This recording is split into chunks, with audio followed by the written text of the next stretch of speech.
মুনকার নাকির যখন চলে আসবে, 40 কদম যখন আত্মীয় স্বজনরা লাশটাকে কবরের মধ্যে দিয়ে 40 কদম চলে যায়, তখনই ফেরেশতা চলে আসে। কবরে আমাদেরকে যেতেই হবে, যেখানেই থাকেন। কবরের প্রশ্ন আছে না নাই? অনেকে বলে হুজুর বিমান হামলায় মারা গিয়েছে, বিমান জ্বলে পুড়ে ছাই হয়ে গিয়েছে, তার কবর কোথায়? তার আত্মাটা যেখানে আছে ওই জায়গায় প্রশ্ন আছে না নাই? অনেকে বলে হুজুর সাগরের মধ্যে পড়ে মারা গিয়েছে, তিমি মাছ খেয়ে ফেলেছে, তার কোনো অস্তিত্ব নাই, কিন্তু তার রুহুটা আছে না নাই? প্রতিটা রুহু সংরক্ষণ করে কে? প্রত্যেকটা আত্মা আল্লাহর কাছে সংরক্ষিত থাকে। প্রতিটা রুহু, প্রতিটা মানুষ মালাকুল মাউতকে দেখতে পায়। আপনিও দেখবেন, আমিও দেখব। মুমিনদের কাছে এসে মালাকুল মাউত একজন যুবকের বেশে সাদা ধবধবে জুব্বা পরে সুগন্ধি মেখে মুমূর্ষু ব্যক্তির শিয়রে বসে বলে, ইয়া আইয়াতুহান নাফসুল মুতমাইন্নাহ, হে প্রশান্ত আত্মা, উখরুজি ইলা মাগফিরাতিল্লাহি ওয়া রিদওয়ানি, আল্লাহর ক্ষমা আর দয়ার দিকে বের হয়ে আসো। বলা মাত্রই মুমিনের আত্মাটা স্মুথলি বের হয়ে আসে। কাফান মিন আকফানিল জান্নাহ, হানুত মিন হানুতিল জান্নাহ, জান্নাত থেকে আনা সুগন্ধি কাফনের মধ্যে পেঁচিয়ে তিনি রূহটাকে নিয়ে ইল্লিনে চলে যায়। সরাসরি দেখে মালাকুল মাউতকে। আর যারা ইসলাম বিরোধী, কোরআন বিরোধী, তাদের সামনে এসে মালাকুল মাউত ত্রাস সৃষ্টি করে। আগে ধমক।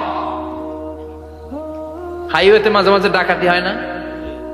বাসগুলোর মধ্যে যখন ডাকাতি হয়, বাসে থাকে 50 জন, ডাকাত ঢুকে 5 জন। এই 5 জনের ভয়ে সবগুলো পেশাব করে দেয়, কারণ ত্রাস সৃষ্টি করে। এসেই চাইনিজ কুড়াল দিয়ে আগে কুবায় দেয় 4-5 জনের। রক্ত দেখে কি দেওয়ার সব আগে রেডি করে রাখে। মালাকুল মাউত এসে কাফের নাস্তিক মুশরিকদের সামনে সেরকম একটা ত্রাস সৃষ্টি করে, ভয়ে লোকটা কাঁপতে থাকে। ওর কাছে ভদ্র ভাষায় কথা বলে না, সুন্দর জামা পরে আসে না, কালো কুচকুচে চেহারা, ভয়ঙ্কর একটা রূপ নিয়ে, আকৃতি নিয়ে ইসলাম বিরোধীদের মাথার সামনে আসে, দুর্গন্ধযুক্ত চেহারার দেহ নিয়ে ধমক দিয়ে বলে, ও পাপাত্তা, ইয়া আইয়াতুহান নাফসুল খাবিসা উখরুজি ইলা গাদাবিল্লাহ, হে পাপাত্তা, আল্লাহর রাগ, ক্রোধ আর গজবের দিকে বের হয়ে আয়। মুমিনের আত্মা বলার সাথে সাথে যেমনি মুমিনের দেহ থেকে বের হয়ে জান্নাতি কাফনের ভেতরে ঢুকে, কাফেরদের আত্মাও কি এরকম তাড়াতাড়ি বেরোতে চায় নাকি? কাফেরদের আত্মা বেরোতে চায় না। ডানে দৌড়, বায়ে দৌড়, সামনে দৌড়, পেছনে দৌড়, আহা দৌড়াদৌড়ি করে। মালাকুল মাউত এটাকে টেনে হিচড়ে, একটা জীবিত ছাগলকে জবাই না করে তার চামড়া উল্টার দিকে টেনে হিচড়ে বের করলে ছাগলটা যত কষ্ট পায়, এর চেয়ে কমসে কম 70 গুণ বেশি কষ্ট দিয়ে কাফের মুশরিক আর গাদ্দারদের রূহ কবজ করা হয়। আল্লাহ এই পরিস্থিতি থেকে তুমি আমাদের বাঁচাও। মুমিনদের রূহ যেমনি কবজ হয়, ওইভাবে রূহ কবজের ব্যবস্থা করে দিও। ইমানের মৃত্যু নসিব করে দিও, শাহিদি মৃত্যু নসিব করে দিও। আমাকে শহীদ করে সেই মিছিলে শামিল করে নিও, যে মিছিলের নেতা মীর হামজা, খোবায়েবে খাব্বাব, আল্লাহর কাছে ছিল অতি প্রিয়, শামিল করে নিও। আমাকে শহীদ করে সেই মিছিলে শামিল করে নিও। পড়েন আমিন। আর জোরে পড়েন আমিন। তার মানে বিমান দুর্ঘটনায় হোক, কিংবা লঞ্চ ডুবিতে হোক, কিংবা আগুনে পড়ে হোক, কিংবা আত্মঘাতী হামলায় হোক, যে যেখানেই মারা যায়, কবরের 3টা প্রশ্ন তার জন্য আছে না নাই? ইসলাম বিরোধীদের জন্য প্রশ্ন 3টা, আপনারা যারা মুমিন তাদের জন্য 4টা। আপনাদের জন্য একটা বেশি, আলহামদুলিল্লাহ। কোন কবরে এসে প্রথম প্রশ্ন করবে, মুনকার নাকির যখন চলে আসবে, 40 কদম যখন আত্মীয় স্বজনরা লাশটাকে কবরের মধ্যে দিয়ে 40 কদম চলে যায়, তখনই ফেরেশতা চলে আসে। আহা, শেষ, সব শেষ। এসেই পরীক্ষা শুরু। মার রব্বুক, তোর রবের নাম কি? চিল্লায় বলেন, আমাদের রবের নাম কি? আমরা বলবো রব্বি আল্লাহ, আল্লাহ আমারে রব। দমে দমে তনু মনে তারি অনুভব। পড়েন, আল্লাহ আমারে রব। তোমার দুনিয়াতে আমি যেদিকে তাকাই, অথই নিয়ামতে ডুবে আছি সবাই। পাখপাখালির গানে শুনি তাসবিহ কল রব, তাসবিহ কল রব, আল্লাহ আমারে রব। প্রথম প্রশ্ন, তোমার রব কে? আমরা বলবো আমাদের রব আল্লাহ। দ্বিতীয় প্রশ্ন, ওমা দীনু, তোমার ধর্মের নাম কি? আমরা কি বলবো? তৃতীয় প্রশ্ন, বিশ্বনবীর চেহারা দেখিয়ে বলা হবে আতারিফু হাদার রাজুল, এই লোকটারে চিনো নাকি? আমরা বলবো চিনি, আমাদের প্রাণের নবী, ঠিক কি না?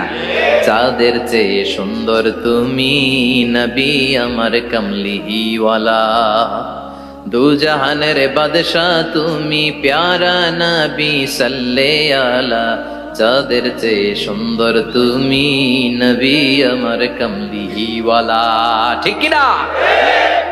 তিনটা প্রশ্নের যথাযথ উত্তর যখন দিয়ে দিলেন, আপনার জন্য অতিরিক্ত আরেকটা প্রশ্ন করা হবে, ওয়ামা ইলমুক, তোমার নলেজ কি? তিনটা প্রশ্নের উত্তর যে তুমি করতে পারলা, কিভাবে পারলা? প্রশ্নের উত্তর তুমি কেমনে বললা? আল্লাহ তোমার রব, ইসলাম তোমার ধর্ম, এই লোকটা বিশ্বনবী কেমনে চিনলা? আপনাকে তখন বলতে হবে আমি কোরআন থেকে শিখেছি, আমি হাদিস থেকে শিখেছি, আমি ইসলাম জেনে বুঝে মেনেছি, আমি আন্দাজে কোথাও ঘুরি নাই। চিল্লা এখন ঠিক কিনা? আপনাকে বলতে হবে, এজন্য শিখতে হবে, প্রতিনিয়ত ইসলাম সম্পর্কে জানতে হবে, আখের গোছাতে হবে, জীবনটাকে আলোকিত করতে হবে। চিল্লায় বলেন ঠিক কিনা? চারটা প্রশ্নই যখন হয়ে গেল, ফেরেশতারা বলবে আহলান ওয়া সাহলান ওয়া মারহাবান বিক, খোশামদেদ, কংগ্রাচুলেশন, খোশামদেদ, কংগ্রাচুলেশন, সব প্রশ্নের উত্তর তুমি পেরেছো। ফায়ুফসাহু লাহু কবরুহু ৭০ যিরান, আপনার কবরটারে ৭০ হাত লম্বা করে দেয়া হবে। ওয়ায়ুফতাহু লাহু বাবুন ইলাল জান্নাহ, আপনার কবর থেকে জান্নাতের দিকে দরজা খুলে দেয়া হবে। ওয়ায়ুলবাসু মিন লিবাসি আহলিল জান্নাহ, জান্নাতের দুইটা রেশমি কাপড়ের পোশাক এনে আপনারে পরিয়ে দেয়া হবে।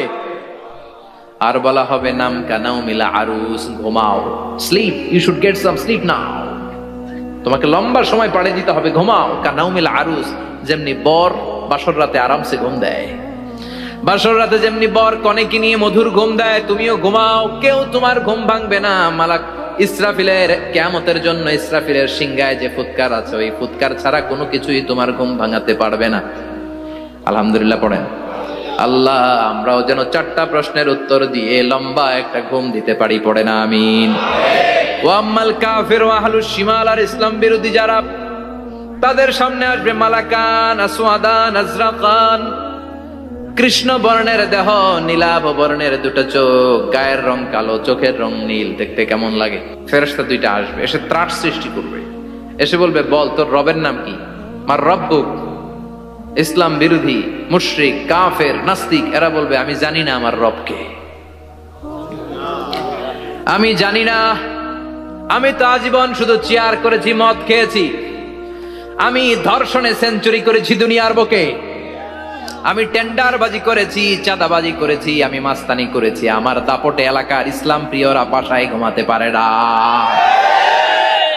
আমি ছিলাম টেন্ডারবাজ, আমি ছিলাম গডফাদার, সন্ত্রাসীদের লিডার, আমি ছিলাম ডন 1 2 3 সব, আমি ছিলাম ডনের ডন, আমি ছিলাম মাস্তান, রংবাজ, রব টপ কি আমি তো জানি না। লাত্রি লাত্রি আমার জিজ্ঞেস করো না।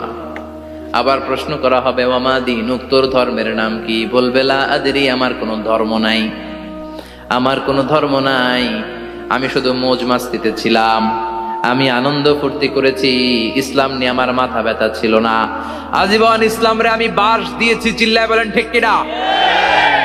ইসলাম বিরোধীদের সাথে ছিল আমার চলাফেরা, আমার সব সাঙ্গপাঙ্গ ছিল গুন্ডা, বদমাশ, ইসলাম বিরোধী। রব কি, ইসলাম কি, এগুলো আমি জানি না। আমার এগুলো জিজ্ঞেস করো কেন? ধর্ম কি আমি জানি না, আমি কিচ্ছু মনে করতে পারছি না।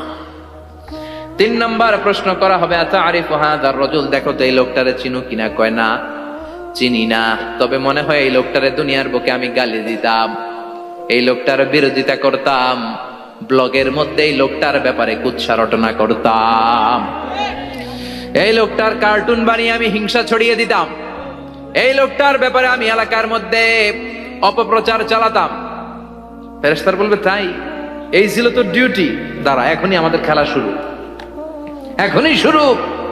ফায়ুতরাকু বিমাতারিকা মিন হাদিদ, লোহার একটা হাতুড়ি দিয়ে মাথা থেকে পা পর্যন্ত পিটানো হবে, পিটিয়ে ওর গোশতর হাড্ডিগুলোকে থেতলে ফেলা হবে। ওয়ায়ুকালু লিল আরদি ইলতাইমি, কবরের দুই পাশের মাটিরে বলা হবে এবার দুই দিক থেকে তোরা চাপ দে।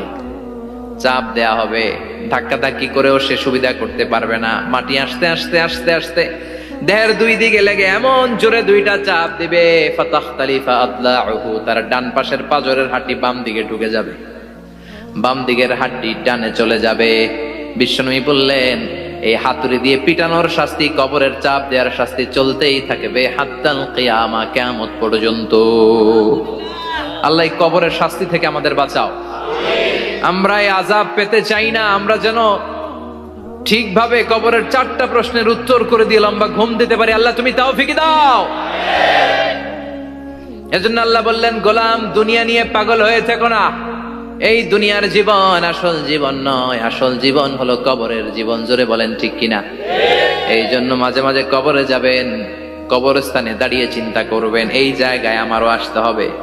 দিন যাবে, রাত আসবে, বৃষ্টি হবে, শীত আসবে, কেউ আমার দেখতে আসবে না। We don't have even a single time to think about death. মৃত্যু নিয়ে ভাবার একটা মুহূর্ত আমাদের নাই। কিন্তু পৃথিবীর সবচাইতে সুনিশ্চিত বিষয় হচ্ছে মৃত্যু, ঠিক কিনা? The most certain thing in our life is death. আমাদের জীবনের সবচাইতে সুনিশ্চিত বিষয় হচ্ছে মরণ, মরবই আমরা। And the most uncertain thing in our life is the time of death. আর আমাদের জীবনের সবচেয়ে অনিশ্চিত বিষয় হচ্ছে মৃত্যুর সময়। আমরা জানি না মরবো, যে এটা জানি, জানেন না? কিন্তু কখন মরবো এটা জানি। এই সূরাটা আপনারে এই জিনিসটা জানান দিতে এসেছে যে দুনিয়ার সম্পদ, লোভ, লালসা এগুলো নিয়ে পড়ে থেকো না। এই যে আমাদের ফ্যামিলি, আমাদের বাচ্চা কাচ্চা, আমাদের এত টাকা পয়সার হিসেব, মাস শেষে বাড়ি ভাড়া, গ্যাসের বিল, এইটা সেটা, আপনি কি মনে করছেন যে আপনি চলে গেলে এগুলো থেমে থাকবে? কিছুই থেমে থাকবে না, সব চলবে আগের মতো, থাকবেন না আপনি। এজন্য শাহাদাত ফয়সাল ওনার ফেসবুকে সর্বশেষে লিখে গিয়েছিল, আমি হীন দুনিয়া, মানে এমন দুনিয়া যেটাতে আমি নাই। সব চলে, সকাল গড়িয়ে বিকেল হয়, শীত শেষে গ্রীষ্ম আসে, দিন শেষে রাত নামে, সব চলে, নাই শুধু আমি। চিল্লায় বলেন ঠিক কিনা? অনেক ব্যস্ত আমরা।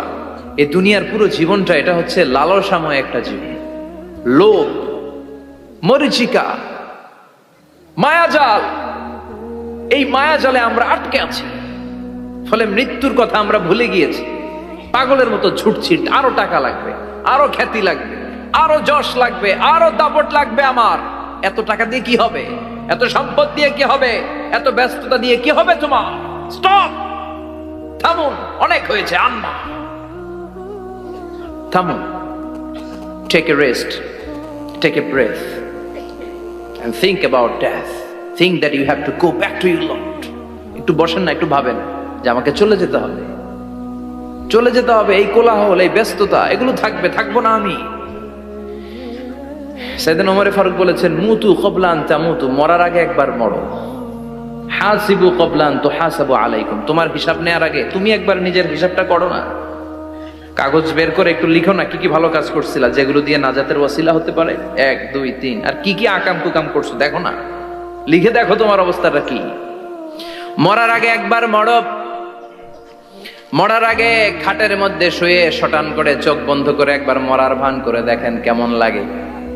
চোখটা বন্ধ করেন আর ভাবেন আপনি নাই, কি কি হতে পারে ভাবেন। আপনার ছেলে মেয়েরা কান্না জুড়ে দিবে, আপনার প্রাণের স্ত্রী বিলাপ শুরু করে দিবে, বন্ধু বান্ধবের চিৎকার আর মাতম, স্থানীয় এলাকার মসজিদে ঘোষণা, অমুক এলাকার নিবাসী অমুক ভাই, অমুকের ছেলে অমুক দুনিয়ায় নাই।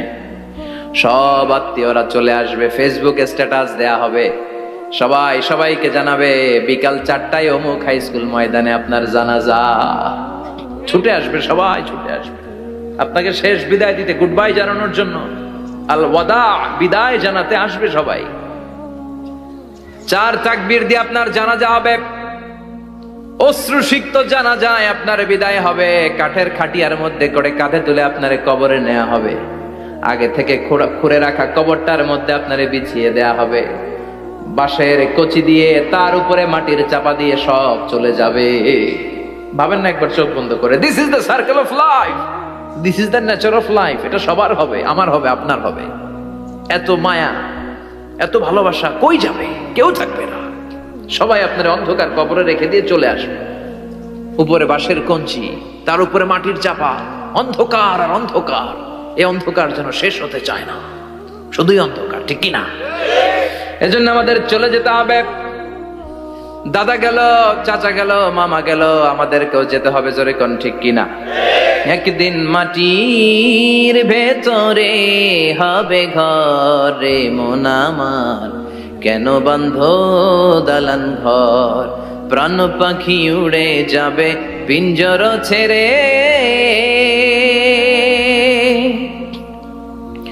ধরা ধামে সবই রবে তুমি যাবে চলে, বন্ধু বান্ধব যত মাতা পিতা দ্বারা সুত সবই হবে তোমার পরে, মন আমার কেন বান্ধ দালান ঘর, একদিন মাটির ভেতরে হবে ঘরে মন আমার, কেন বান্ধ দালান ঘর, ঠিক কিনা?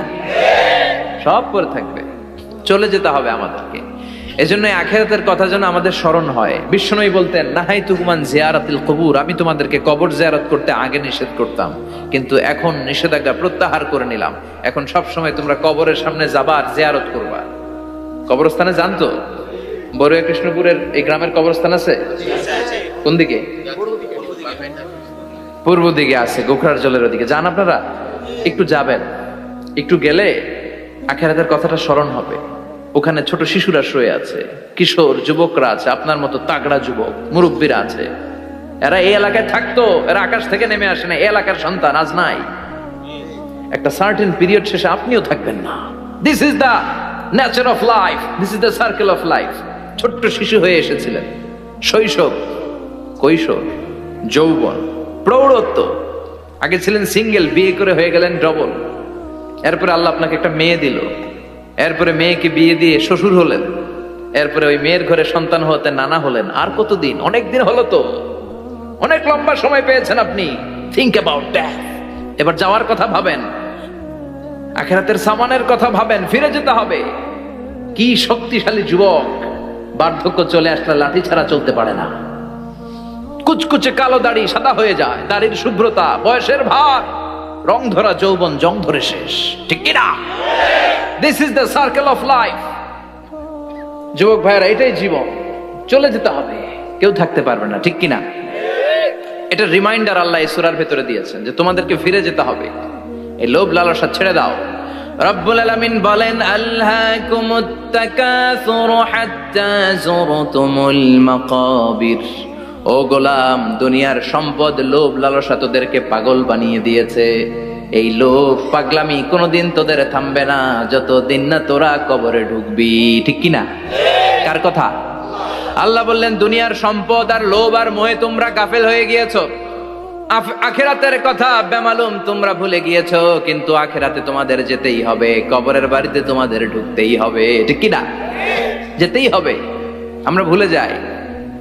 আলহাকুমুত তাকাসুর, অতিরিক্ত পাওয়ার লোভ, বেশি বেশি খাওয়ার লোভ, বেশি বেশি জমানোর লোভ মানুষকে গাফেল বানিয়ে দিয়েছে। এটা মানুষের স্বভাব। আরো চাই, আরো চাই, এই স্বভাবটা আছে না নাই? দেখবেন ছোট বাচ্চারা মসজিদে দোয়া অনুষ্ঠান শেষে জিলাপি দেয় না? বড়ুয়া কৃষ্ণপুর কি দেয়? আগে বাতাসা দিত না, এখন কি দেয়? জিলাপি দেয়, মিষ্টি দেয়। তো মসজিদের 2-3 গেট থেকে যদি দেয়, ছোট বাচ্চারা দেখবেন এদিক দিয়ে কয়েকটা নিয়ে আবার ওই গেটে লাইন ধরে। ওর হাত হইলো ছোট হাত, ওর হাত ভর্তি জিলাপি, আর নেওয়ার জায়গা নেই, এরপর আরেক জায়গায় লাইন ধরছে।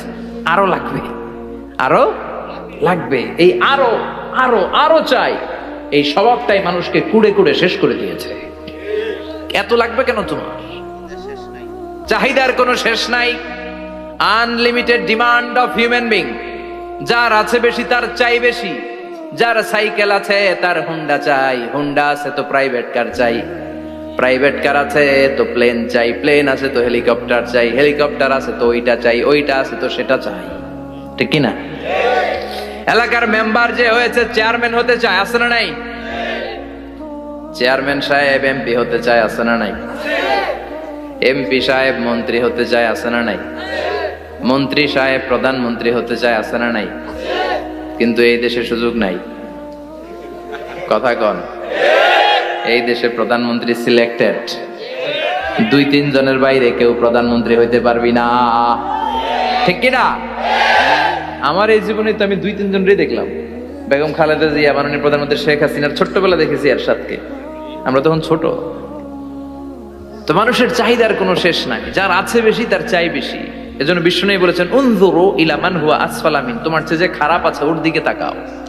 ওয়ালা তানজুর মান হুয়া আ'লা মিন, তোমার চেয়ে যে ভালো আছে ওর দিকে তাকায়ও না, তোমার চেয়ে যে খারাপ অবস্থানে আছে ওর দিকে তাকাও। অনেকে নিজের অবস্থান নিয়ে সুখী না, এরকম আছে না নাই? আল্লাহ আমার এটা দিল না রে, ওইটা দিল না রে, পাইলাম না রে, কিচ্ছু হয় না, কি করব জীবনে, হতাশ। আসলে আছে কিন্তু অনেক, কিন্তু শুকরিয়া নাই, ডাকাত, ঠিক কিনা? নিজের অবস্থান নিয়ে সুখী না, কিন্তু অনেক লোক আছে তারা আপনার অবস্থানে পৌঁছতে চায়। তাদের দিকে তাকিয়ে দেখেন, আপনি যে অবস্থানে আছেন এই অবস্থানে পৌঁছাটা অনেকের কাছে স্বপ্ন। তারা প্রতিনিয়ত সংগ্রাম আর স্ট্রাগল করে যাচ্ছে আপনার অবস্থানে পৌঁছতে, আর আপনি এটা নিয়ে সন্তুষ্ট না। শেখ সাদির নাম শুনেছেন? বালাগাল উলা কাশাফাত দুজা, এই কবিতাটার রচয়িতা ইরানের বিখ্যাত এক কবি। উনি একবার আর্থিক সমস্যার মধ্যে দিয়ে সময় কাটাচ্ছেন, টাকা নাই, পয়সা নাই, পায়ে দেওয়ার মতো জুতা নাই। উনি খুব দুঃখ পেলেন, হায় রে, আমি ইরানের এত বড় কবি, আমার পায়ে দেওয়ার মতো জুতা নাই। দুঃখ ভরা মন নিয়ে রাস্তায় হাঁটতে বেরোলেন। হাঁটতে হাঁটতে হঠাৎ দেখলেন একটা লোক শুয়ে শুয়ে কাঁদছে, ওই লোকটার 2টা পাই নাই, পাই নাই। উনি সেজদায় পড়ে গেলেন, আল্লাহর কাছে ক্ষমা চাইলেন, আল্লাহ অনেক দিয়েছো, শুকর আলহামদুলিল্লাহ। এজন্য যেই পরিস্থিতিতেই থাকি না কেন আমরা কি পড়বো? জোরে বলেন, কি পড়বো? এজন্য আল কানাতু মিনাল ইসলাম, অল্পে তুষ্ট থাকার নাম হলো ইসলাম। সম্পদ লাগবে কিন্তু সম্পদের পাহাড় লাগবে না, ঠিক কি না? অল্প খান, অল্প পড়েন, অল্প জামান, অল্পের ভেতরে বরকত ঢুকাইয়া দিছে কে? দেখবেন যাদের সম্পদ অল্প তারা সুখী বেশি। জরিপে এটা দেখা গিয়েছে, অনেক সার্ভেতে এটা এসেছে, যারা সম্পদশালী এরা দুঃখী বেশি, এদের দুঃখ বেশি, টেনশন বেশি। খুব স্বাভাবিক, টাকা যার বেশি রোগ তার বেশি, টাকা যার বেশি টেনশন তার বেশি, টাকা যার বেশি ঘরে শান্তি তার কম। আছে না নাই? ঘরের ভেতরে অশান্তি, ছেলে কথা শোনে না, ছেলে টানে গাঞ্জা, মেয়ে করে পরকিয়া। আছে না নাই? স্ত্রী কথা শোনে না, ভালোবাসা নাই, ঘরটা জাহান্নামের টুকরা। রোগ বালাই, এক একটা হসপিটাল বিল পরিশোধ করতে মাসে 5 লাখ 10 লাখ। আছে না নাই? কিছু খেতে পারে না, ডাক্তার একেবারে ডায়েট মেনু বেঁধে দিয়েছে, ডায়েট, ভেরি ডায়েট মেনু, এটা এটা এটা এটা কিছুই খাবেন না, শুধু গরু খাবেন না, খাসি খাবেন না, চিংড়ি খাবেন না, খালি ঘাস খাবেন, ইচ্ছে মতো ঘাস খাবেন, মানে ঘাস জাতীয় যত আইটেম আছে সব খাবেন, শাক খাবেন, সবজি খাবেন, সালাদ খাবেন, গরু, চিংড়ি, মুরগি, গোশত, ইলিশ কিছু খেতে পারে না। তাহলে রোগ বেশি, খাওয়ার মজা নাই, ঘরে সাংসারিক শান্তি নাই, খালি ব্যারাম আর ব্যারাম, ঠিক কিনা? কিন্তু সম্পদের পাহাড় ঘটেছে। আর অল্প যারা খায়, অল্প পড়ে, রিক্সাওয়ালা, কুলিওয়ালা, অল্প বেতনের চাকরি, কিন্তু হক হালালি মেনে চলে, দেখবেন শান্তি আছে অনেক। হ্যাঁ, বাসা ভাড়া দেয়, ফ্যামিলি চালায়, বাচ্চাদের স্কুল বিল, এরপরও মাস শেষে 1-2 হাজার টাকা হাতে থেকে যায়। আর ওর প্রতি মাসে 10 কোটি টাকা ইনকাম, তারপরও ব্যাংকের ঋণ আছে না নাই? সুখ কারে বলে? কিভাবে আপনি সুখকে ডিফাইন করবেন? সুখ তো টাকায় কিনা যায় না, শান্তি টাকা দিয়ে হয় না, শান্তি দেওয়ার মালিক কে? শান্তি আছে অল্প খেয়ে শুকর করার মধ্যে, শান্তি আছে আলহামদুলিল্লাহর মধ্যে। চিল্লায় বলেন ঠিক কিনা? এজন্য অল্প খাবো, অল্প পড়বো, অল্প জামাবো, অল্পের ভেতরে বরকত দিয়েছে কে? দেখেন, ধনী ভাইরা খেতে পারে না, কিন্তু রিক্সাওয়ালার কি সমস্যা হয়? রিক্সাওয়ালারা সব খেতে পারে, কুলিওয়ালা, দিনমজুর, এরা একেবারে স্লিম সুঠাম দেহি, মেদহীন পেট, পেটে কোনো মেদ নাই, ভুড়ি নাই। আর কোটিপতিদের মেদ আছে না নাই? এত বড় বড় পেট, ঠিক কিনা? আমাদেরও পেট আছে, তবে হালাল পেট, এটা হারাম টাকা দিয়ে এই ভুড়ি বানাই নাই আমরা। চিল্লে বলেন ঠিক কিনা? রিক্সাওয়ালা, কুলিওয়ালা নিজেও নামাজ পড়ে, বউও নামাজ পড়ে, বাচ্চাটাও নামাজ পড়ে, রিক্সা চালায় আর জিকির করে লা ইলাহা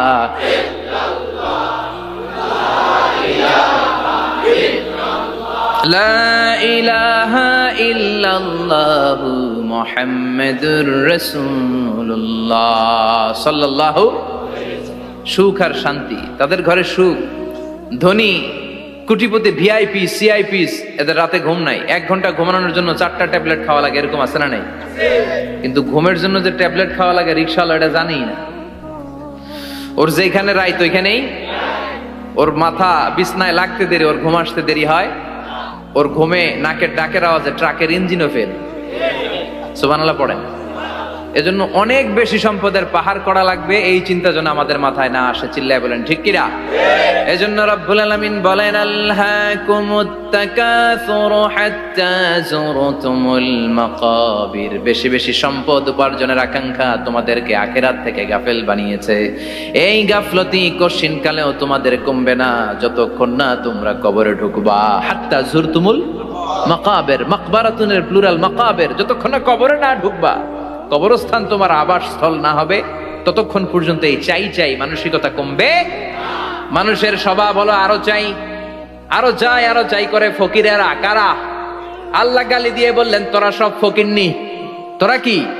ইয়া আইয়ুহান নাসু আনতুমুল ফুকারাউ ইলাল্লাহ ওয়াল্লাহু হুয়াল গানিয়ুল হামিদ। সুবহানাল্লাহ পড়েন। আল্লাহ ডেকে বললেন গোলাম আনতুমুল ফুকারা ইলাল্লাহ, তোমরা সবাই ফকির, ধনী হলো একজন, তিনি কে? আল্লাহ শুধু ধনী, আর মানুষের স্বভাব হচ্ছে আরো চাই, আরো চাই। ওর 2 তলা বিল্ডিং, আমার 3 তলা লাগবে। ওর 2টা গাড়ি আছে, আমার 3টা লাগবে। আছে না নাই? বিশ্বনবী বললেন কিয়ামতের আগ দিয়ে মানুষের মধ্যে আকাঙ্ক্ষায় প্রতিযোগিতা বেড়ে যাবে, প্রতিযোগিতামূলক টেন্ডেন্সি। কার চেয়ে কে বড় হতে পারে, কার চেয়ে কে বেশি টাকার পাহাড় বানাতে পারে। আছে না নাই? বিশ্বনবী বললেন ওয়ান তারাল হুফাতাল উরাতাল আলাতা রিয়া আশ-শাইয়াতা তাওয়ালুনা ফিল বুনিয়ান। কিয়ামতের আগে এমন কিছু লোক যাদের গায়ে দেওয়ার মতো জামা ছিল না, পায়ে দেওয়ার মতো জুতা ছিল না, পেটে দেওয়ার মতো খাবার ছিল না, সমাজের কেউ তাদেরকে চিনতো না। হঠাৎ করে এই লোকগুলো ধনী হয়ে যাবে।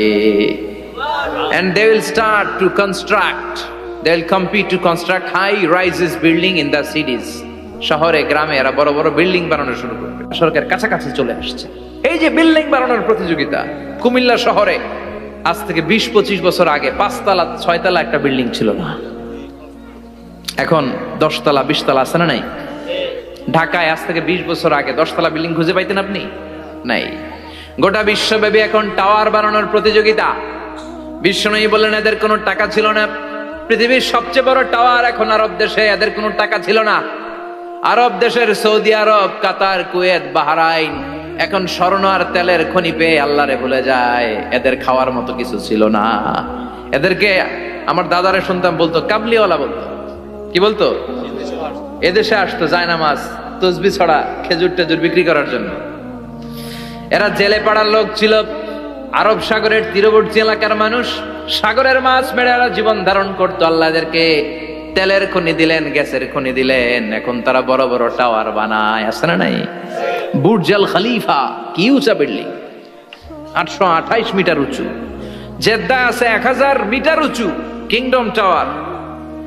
তাইওয়ানে আছে তাইপেডাং টাওয়ার 101 তলা। মালয়েশিয়া আছে পেট্রোনাস টুইন টাওয়ার 88 তলা। চায়নাতে আছে সাংহাই টাওয়ার, একটার পর একটা টাওয়ার। প্রতি বছর অ্যানাউন্স করতেছে যে ওদেরটা আছে আমাদেরটা বড় বানাবো। কাতার কয় ওরা বানাইলে আমরা পারবো না কেন, আমরা বানাবো আরো বড়। আছে না নাই? শাগালাতকুমুত তাকাসুর, যে আরো লাগবে, আরো বড় হতে হবে, এই টেন্ডেন্সি মানুষকে আখিরাত থেকে একেবারে গাফেল বানিয়ে দিয়েছে। চিল্লায় বলেন ঠিক কিনা? টাকার পাহাড় বানাতে চায়, দরকার থাকলেও চায়, না দরকার থাকলেও চায়। বর্তমান পৃথিবীর সবচেয়ে ধনী লোকটার নাম জানেন? কি নাম? হ্যাঁ, বিল গেটস। ওর যে কত টাকা ও নিজেও জানে না। ওর পকেট থেকে যদি $100 একটা বান্ডিল পড়ে যায়, এটা তুলতে ওর যত সময় লাগবে, ও না তুলে যদি হেঁটে যে আইডিয়া নিয়ে হাঁটতেছিল ওইটা নিয়ে হাঁটে, ওদিকে আরো বেশি ইনকাম হয়ে যাবে। এত টাকা তার, এটা তোলার সময় তো তার নাই। ওয়ারেন বাফেট নাম শুনছেন? হাজার হাজার কোটি ডলারের মালিক। প্রিন্স ওয়ালিদ বিন তালার, সৌদি ধনকুবের নাম শুনেছেন? ওর একটা বিমান আছে, প্রাইভেট জেট প্লেন। এই বিমানটার 70% মেড অফ গোল্ড। বিমানের 70% স্বর্ণ দিয়ে বানানো। গত কয়েক বছর আগে আমি ব্রুনাই গিয়েছিলাম। ব্রুনাইয়ের সুলতানের নাম হাসান আল বালখিয়া। উনি একটা প্যালেস আরবিতে বলে কাসার, মানে হচ্ছে রাজপ্রাসাদ, পৃথিবীর সবচাইতে বড় রাজপ্রাসাদ ব্রুনাইতে বান্দার সিরি বেগাওয়ানে অবস্থিত। আমি গিয়েছি ওখানে। প্রায় 1800 থেকে 2000 কক্ষ আছে ওই প্যালেসে, রাজপ্রাসাদে। ওই রাজপ্রাসাদের টয়লেটের কমোড গুলো মেড অফ গোল্ড, স্বর্ণ দিয়ে বানানো। নাউজুবিল্লাহ পড়বেন না। এই হাসান আল বালকিয়া নিজে বিমান চালায়। ওর সংগ্রহে 500টা রোলস রয়েস লাক্সারিয়াস কার আছে। 500 রোলস রয়েস। গুগল ইউটিউব যারা করেন সার্চ দিয়ে দেখবেন ওর কি পরিমাণে গাড়ি। রোলস রয়েস গাড়ি হচ্ছে one of the luxurious car in the world. Car ব্র্যান্ডের মধ্যে যত দামি কার ব্র্যান্ড আছে এর মধ্যে রোলস রয়েস একটা, যেগুলোর দাম কমসে কম এদেশের টাকায় 8 কোটি থেকে 10 কোটি টাকা। আচ্ছা বলেন, এই গাড়িগুলো যারা হাই প্রোফাইলের ভিআইপিস, তারা ফ্যামিলির সবাইকেও যদি একটা করে গাড়ি দেয়, একজনের কয়টা গাড়ি দরকার? 5টা, 10টা, 20টা? বললাম যে 20টা গাড়ি লাগবে ওনার। 500 গাড়ি দিয়ে উনি কি করবে? তার সংগ্রহে 500টা রোলস রয়েস। স্বর্ণেরও গাড়ি আছে, তার স্বর্ণের পালঙ্ক আছে, আমি দেখে এসেছি। পোরশে, ফারারে, লাম্বরগিনি, এই টাইপের যে ব্র্যান্ড গুলো আছে, অভাব নাই। তার মানে আছে, যার বেশি চায় তত বেশি। চিৎকার করে বলেন ঠিক কিনা? এজন্য আল্লাহ বললেন, আল্লাহকুমুত তাকাসুরু হাত্তা যুরতুমুল মাকাবির। দুনিয়ার লোভ তোমাদেরকে আখিরাত থেকে গাফেল বানিয়ে দিয়েছে। দুনিয়ার লোভ লালসার মধ্যে পড়ে আখিরাতকে বেমালুম তোমরা ভুলে গিয়েছো। এই গাফলতি কোনোদিন কমবে না যতদিন না তোমরা কবরে ঢুকো। ঠিক কি না? সম্পদ উপার্জনে ইসলাম বাধা দেয় না, কিন্তু সম্পদ হৃদয়ে স্থান দেয়া যাবে না। সম্পদ উপার্জন করতে হবে, খরচ করে ফেলতে হবে। বেশি সম্পদশালী হতে হলে আল্লাহর সন্তুষ্টির জন্য যাকাত দিতে হবে। কে দিতে হবে? দে যাকাত, দে যাকাত, তোর দিল খুলবে পরে, আগে খোলো খাত। দে যাকাত, দে যাকাত, তোরা দে রে যাকাত। ঠিক কিনা? দিল পরে খুলবে, আগে হাত খোলেন। হাত খুললে দেখবেন দিলটারে খুলে দিয়েছে কে?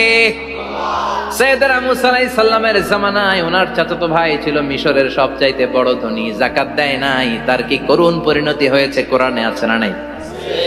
এত সম্পদ ছিল, তার সম্পদগুলো সে সিন্ধুকে আটকে রাখতো। আর এই সিন্ধুকের চাবিগুলো আলগানোর জন্য, কাঁধে নেওয়ার জন্য 10 জন লোক লাগতো। সিন্ধুক কাঁধে নেওয়ার জন্য, সিন্ধুকের চাবি, চাবির গোছা কাঁধে নেওয়ার জন্য কয়জন? তাহলে কি পরিমাণ সম্পদ ছিল? সাইয়েদনা মুসা বললেন, সম্পদের মালিক তুই হস নাই, আল্লাহ বানাইছে। কারণ বলে, ইন্নামা উতিতুহু আলা ইলমিন ইনদি, আল্লাহ আমারে সম্পদ দেয় নাই, আমি আমার মেধা খাটিয়ে সম্পদ বানিয়েছি। যাকাত আমি দিব না। মুসা বললেন, তাহলে আযাবে পড়বি। কারণ কয় পারলে আযাব আন, পারলে আযাব আন। আল্লাহ বললেন, ফাখাসাফনা বিহি ওয়া বিদারহিল আরদ। ও মুসা, নিরাপদ দূরত্বে চলে যাও, এখনই ভয়ঙ্কর ভূমিকম্প হবে, আযাব দেব। কারণ সহ কারণের সব সম্পদ আমি জমিনের ভেতরে ঢুকায়া দেব। আমি নিজে কারণের বাড়ি দেখে এসেছি। মিশরের রাজধানী কায়রো থেকে প্রায় 150 কিলো দূর একটা জেলা আছে, ফায়ুম জেলা। ওইখানে কারুনকে আল্লাহ তার সব সম্পত্তি সহ মাটিতে দাবিয়ে দিয়েছেন। দাবাতে দাবাতে হাঁটু পর্যন্ত যখন কারুন জমিনে দেবে যায়, ভাবছে উঠে যাবে। কোমর পর্যন্ত যখন মাটির মধ্যে দেবে যায়, ভাবছে উঠতে পারবে। গলা পর্যন্ত যখন দেবে যায়, হাত তুইলা কয় আমি ঈমান আনলাম। ও মুসা, সব সম্পদ তোর আর তোর আল্লাহর লইয়া যা, খালি আমারে বাঁচা, আমারে। সব গাদ্দারদের একই পরিণতি। ফেরাউনরেও যখন আল্লাহ লোহিত সাগরে পানি খাওয়াতে খাওয়াতে পেটটা এত বড়, হাত তুলা কয় আনা মিনাল মুসলিমিন, আমি মুসলমান, আমি ভালো মানুষ। আল্লাহর কোরআন সাক্ষী, সে বলেছে আনা মিনাল বনি ইসরাইলরা যে আল্লাহরে মানে, আমিও তারে মানি, আমিও আল্লাহর দলের একনিষ্ঠ কর্মী। আর পানি খাইতে পারি না, আল্লাহ বাঁচাও। আল্লাহ কয় আরো খা। শেষ, ফেরাউন শেষ, নমরুদ শেষ, কারুন শেষ। পুরো সম্পদ সহ আল্লাহ কারুনকে জামিনের ভেতরে দাবিয়ে দিলেন। এজন্য সম্পদ যাদের বেশি, যাকাত দেওয়ার দরকার আছে না নাই? দারিদ্রতা বিমোচনের জন্য যাকাত দিবেন। যাকাতের শাড়ি লুঙ্গি এইভাবে না, অনেকে কিন্তু দেয় জাকাতের শাড়ি, জাকাতের লুঙ্গি, জাকাতের গামছা, এরকম ডাকাইত আছে না নাই? বাংলাদেশে এমনও হয়েছে জাকাতের শাড়ি দিবে বলে সে পত্রিকায় নিউজ করেছে, আর ওই শাড়ি আনার জন্য শাড়ি দিবে 5000 মানুষ এসেছে 5 লক্ষ। পদপৃষ্ঠ হয়ে 11 জন নারী এক জায়গায় মারা গিয়েছে। কিয়ামতের দিন আল্লাহ বিচারের কাঠগড়ায় এই বিজনেস ম্যাগনেটকে দাঁড়িয়ে সেদিন জিজ্ঞাসা করবে যে কেন তুই এদেরকে কষ্ট দিয়েছিলি? চিল্লা এখন ঠিক কিনা? এদের মৃত্যুর দায়ভার এই শিল্পপতি এড়াতে পারবে না। যাকাতের শাড়ি, যাকাতের লুঙ্গি বিতরণের জন্য আল্লাহ তোমারে ধনী বানায় নাই। ধনীদের দায়িত্ব হলো গরিবের হাতে সম্পদ পৌঁছে দেয়া। ওয়া ফি আমওয়ালিহিম হাক্কুন লিসাইলি ওয়াল মাহরুম। গরিব আমার কাছ থেকে সম্পদ আর যাকাত নিয়ে সে আমার প্রতি করুণা করেছে। আমি যাকাত দেই বলে আমি কোনো দয়া দেখাই নাই। কথা বুঝতে পেরেছেন? আইডিয়াটা ক্লিয়ার করে নেন। যাকাত দেয়া আমার জন্য কি? কথা বলেন। ফরজ। আর যে যাকাত নেয় তার জন্য যাকাত খাওয়া কি ফরজ? আমি গরিব মানুষ, আমি যাকাত খাবো না, না খাইয়া থাকুম, রোজা রাখুন। কথা কন। আমার যে যাকাত নেওয়া লাগবে এমন কোনো কথা নাই, কিন্তু আমি যে ধনী আমার দিতেই হবে, এটা ফরজ। তার মানে আমি দিয়ে আমি দয়া করি নাই, ও নিয়ে আমারে বাঁচাইয়া দয়া করে গেছে। চিৎকার করে বলো ঠিক কিনা? ইসলাম বলে রাস্তার এক পাশে পাঁচতলা আর এক পাশে গাছতলা, এটার নাম ইসলাম না। খেটে খাওয়া মানুষ, সুবিধা বঞ্চিত মানুষদের দ্বারে যে তুমি যাকাতের টাকা পৌঁছে দাও। যাকাতকে ফরজ করা হয়েছে দারিদ্রতা বিমোচনের জন্য। আপনি শাড়ি লুঙ্গি দিলে কি হবে? ওরে শাড়ি দিচ্ছেন দুপুরে, রাত্রেবেলা ও আরেক জায়গায় লাইন ধরে আছে, বিরিয়ানির প্যাকেট দিতেছে ওইখানে। কথা কন। সারাটা বছর ও যাকাতের টাকা নেবে, ওর কিচ্ছু হবে না। বরং এমন কিছু তাকে করে দিতে হবে যেটা দিয়ে সে ফ্যামিলি লিড করতে পারে। একটা সিএনজি কিনে দেন, ওই ফ্যামিলিতে কোনো যুবক থাকলে সিএনজি চালায়া, অটো চালায়া ফ্যামিলিটারে চালান। একটা টঙের দোকান করে দেন, চায়ের দোকান, চা বিক্রি করে ফ্যামিলিটারে চালাবে। অস্ট্রেলিয়ান একটা গাই কিনে দেন, গরুর দুধ বিক্রি করে তার ফ্যামিলি চলবে। কিংবা মাছের একটা খামার করে দেন, মুরগির খামার করে দেন, ঠিক কিনা? ওমরে ফারুক বলতেন এমন ভাবে যাকাত দাও যাতে করে যাকে যাকাত দিয়েছে জীবনে কোনোদিন সেজন্য আর কারো কাছে যে হাত পেতে যাকাতের জন্য দাঁড়িয়ে না থাকে। এই বিধানটা কার? এজন্য আল্লাহ বললেন আলহাকুমুত তাকাসুরু হাত্তা যুরতুমুল মাকাবির। দুনিয়ার লোভ লালসা তোমাদের কমবে না যতদিন না তোমরা কবরে ঢুকো। কার কথা? চিল্লায় বলেন কার? এজন্য দুনিয়ার প্রতি যে আমাদের লোভ, এটা কি বাড়াইতে হবে না কমাইতে হবে? এই দুনিয়ার জীবন এটা ক্ষণিকের। আমাল হায়াতুদ দুনিয়া ইল্লা মাতাউল গুরুর। এটা ভোগের সামগ্রী, আজ আছে কাল না, এটা হাতের ময়লা। দুনিয়ার এই জীবনের দৃষ্টান্ত হচ্ছে 4টা স্বর্ণের টুকরা আর 3টা লাশের মতো। স্বর্ণের টুকরা 4টা, চিৎকার করে বলেন তো কয়টা? লাশ 3টা, জোরে বলেন কয়টা? অনেক অনেক আগের যুগের 3জন যুবক জীবিকার তাগিদে তারা বের হয়েছে কর্মসংস্থান করে খাবে। পথিমধ্যে তারা গুপ্তধন পেয়েছে, স্বর্ণের বার পেয়েছে, তো বড় বড় 4টা পেয়ে তারা মহা খুশি। আমাদের আর কাজ করা লাগবে না, এগুলো বেচে আজীবন খাবো, সুখে থাকবো। তো 3জন মিলে বললো 4টা স্বর্ণের টুকরা 3জনের মধ্যে ভাগ করে দেওয়ার আগে একজন এক কাজ কর, বাজার থেকে কিছু রুটি নিয়ে আয়, খুব ক্ষুধা লেগেছে, খেয়ে নেই। একজনরে রুটি আনতে পাঠিয়ে 2জন মিলে ভাবে ওইটারে যদি মেরে ফেলতে পারি তাহলে তো তোর আর আমার মধ্যে কোনো ঝামেলা নাই। স্বর্ণের টুকরা কয়টা? তুই নিবি 2টা, আমি নেব 2টা। আর যেটারে রুটি আনতে পাঠাইছে ওইটা মনে মনে ভাবতেছে রুটির মধ্যে বিষ মিশাই নিয়ে যাব। কি মিশাবো? বিষ খাইয়া ওইটা শেষ, সবগুলো আমার।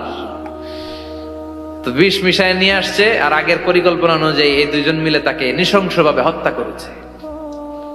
হত্যার পরে কয় প্রচন্ড ক্ষুধা লাগছে, লো আগে খায়া লই। 2জন মিলে বাজার থেকে আনা বিষ মাখানো রুটি খেয়ে ওই 2টাও শেষ। স্বর্ণের জায়গায় স্বর্ণ পড়ে আছে, স্বর্ণগুলো নেয়ার মতো মানুষ আর নাই, ঠিক কিনা? এজন্য মানুষের এই চাহিদা কমবে না। বিষ্ণু বলেন লাউ আন্না লিকুল্লি ইবনে আদম ওয়াদিয়ান মিন যাহাব আহাব্বা আই ইয়াকুনা ইলাইহি ওয়াদিয়ান। আল্লাহ প্রত্যেককে, আমাদের প্রত্যেককে যদি একটা করে স্বর্ণের পাহাড়ের মালিক বানিয়ে দেয়। কয়টা করে পাহাড় দেখছেন কোনদিন? কই দেখছেন? চিটাং গেছিলেন? এই চট্টগ্রামে গেলে দেখা যায় কি পাহাড়। এই একটা পাহাড় স্বর্ণের, এক একটা স্বর্ণের পাহাড়ের মালিক যদি আমাদের এক একজনকে বানায় দেওয়া হয়, এরপর আমরা চাবো আরেকটা স্বর্ণের পাহাড়ের মালিক কেমন করে হওয়া যায়। আচ্ছা বলেন তো, একটা স্বর্ণের পাহাড় আমার 14 পুরুষ বিক্রি করে খাইলেও শেষ করতে পারবো এটা? তো আরেকটা কেন লাগবে আমার? ওয়ালাই আমলা আফাহু ইল্লা তুরাব। বিষ্ণু বলেন কবরের মাটি যতক্ষণ না তোর মুখে না ঢুকবে, তোর এই চাওয়া চাওয়া খাই খাই সব বন্ধ হবে না। এজন্য আল্লাহ বললেন আলহাকুমুত তাকাসুরু হাত্তা যুরতুমুল মাকাবির। দুনিয়া তোমাদেরকে গাফেল বানিয়ে দিয়েছে, গাফলতি কমবে না যতদিন না কবরে ঢুকো। কবরে ঢুকা লাগবে, কবরে ঢুকা লাগবে না?